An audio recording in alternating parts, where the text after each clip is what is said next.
செவ்வாய் தோஷம் பற்றி பயப்படாதீங்க. செவ்வாய் தோஷம் ஒன்றுமே பண்ணாது. செவ்வாய் லக்னத்துக்கு 1, 2, 4, 7, 8, 12 இருந்தால் செவ்வாய் தோஷம் பொதுப்படையாக சொல்லுவாங்க. ஆனால் செவ்வாய் தோஷம் எல்லாம் செவ்வாய் தோஷம் அல்ல. செவ்வாய்க்கு மங்களக்காரகன் பேர். அவன் மங்களத்தை கொடுக்கக்கூடியவன். அவன் கெடுதல் பண்ண மாட்டான். அவனோடு ராகு, கேது, சனி சேரும்போது தான் அது தோஷமாக மாறுது. இவர்களால் ஏற்படக்கூடிய தோஷம் செவ்வாய்க்கு பலி.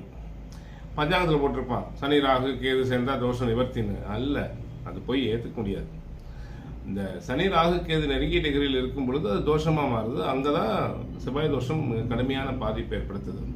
எப்பவுமே செவ்வாய் தோஷத்தை பார்க்கும்போது ஒருத்தருக்கு லக்னத்துக்கு செவ்வாய் லக்னம் 2, 4, 7, 8, 12 இருக்குன்னு வச்சுக்கோங்க. இன்னொருத்தருக்கு சந்திரனுக்கு சந்திரா லக்னம் 2, 4, 7, 8, 12 இருந்தாலும் இந்த ஜாதகத்தை பொறுத்தலாம் தோஷ நிவர்த்தி கட்டாயம் ஆகும். அப்போ செவ்வாய் தோஷம்னா பிளட் குரூப்பை கவனிங்க. நெகட்டிவாக இருந்தால் செவ்வாய் தோஷம், பாசிட்டிவாக இருந்தால் செவ்வாய் தோஷம் இல்லை.